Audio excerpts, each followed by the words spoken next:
Hi friends. Last week எனக்கு phone பண்ணார் ஒருத்தர். என்கிட்ட என்னோடய ஃப்ரெண்டு ஒருத்தர் அவர் என் நம்பர் கொடுத்துருக்காரு.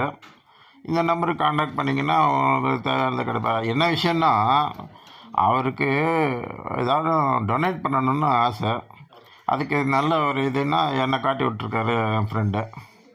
அதை வந்து உங்களை எங்கே சார் வந்து பார்க்கட்டுன்னாரு. என் வீட்டு அட்ரஸ் கொடுத்து இங்கே வந்து பாருங்கன்னு. அவர் கரெக்டாக சொன்னபடி ஃபோன் பண்ணி வந்துட்டார். அவர் ஆச்சுன்னு போய்ட்டு இது 3 அனாத ஆசிரமம் ஓல்டேஜ் ஹோமுக்கெல்லாம் கூட்டின்னு போனேன். ஒரு இடத்துல இந்த இது கேட்டிருக்காரு, ஒரு இது சாப்பாட்டுக்கு எவ்வளோ ஆகும்னு.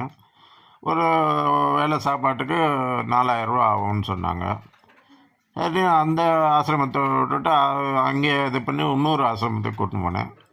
அங்கேயும் அதே மாதிரி டொனேட் பண்ணணுன்னு கேட்டதுக்கு அங்கே 120 பேர் இருக்காங்க, அதுக்கு 5000 ஆகுனாங்க. சரி, நான் அதுக்கும் கொடுத்துட்டாரு. என்னங்க 2 ஆசிரமத்துக்கும் அமௌண்ட் கொடுக்குறீங்க, அதான் நான் பர்த்டே ஏதாவது விசேஷமானு? இல்லை சார், எல்லாருக்கும் அன்னதானம் போடுறது ஒரு சந்தோஷம் அப்படின்னு சொன்னது எனக்கு ரொம்ப சந்தோஷமாக இருந்தது. அவர் சொன்னபடி இன்றைக்கி இந்த ஆசிரமத்துக்கு மத்தியானம் 1 மணிக்கெல்லாம் வர சொல்லியிருந்தாங்கன்னு போயிட்டோம். அவரும் 2 பசங்களையும் ஆச்சின்னு வந்திருந்தார். அந்த பசங்களுக்கும் அந்த டொனேஷன் கொடுக்கறதில்ல, அதாவது இதே போல் சாப்பாடு பரிமாறுறதில் இருக்கிற சந்தோஷம் அவங்களுக்கு அனுபவிக்கிட்டு தான் கூட்டின்னு வந்தேன் அப்படின்னாரு. அதே மாதிரி அந்த 2 பசங்களும் ரொம்ப இன்ட்ரெஸ்டாக அங்கே இருக்கிற 30 பசங்க 30 வயசானவங்களுக்கு சாப்பாடு போட்டு இது பண்ணியிருந்து ரொம்ப சந்தோஷமாக இருந்தது.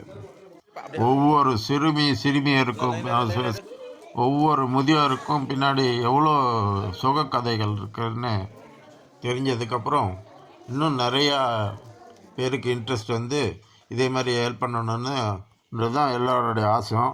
அதே மாதிரி தான் அந்த ஃப்ரெண்டு ஆஷன் வந்த இன்னும் 2 பேரும் சந்தோஷமாக அடுத்த ஞாயிற்றுக்கிழமைக்கும் இதே போல் சாப்பாடு போடுறதுக்கு அமௌண்ட்டு கொடுத்துருக்காங்க.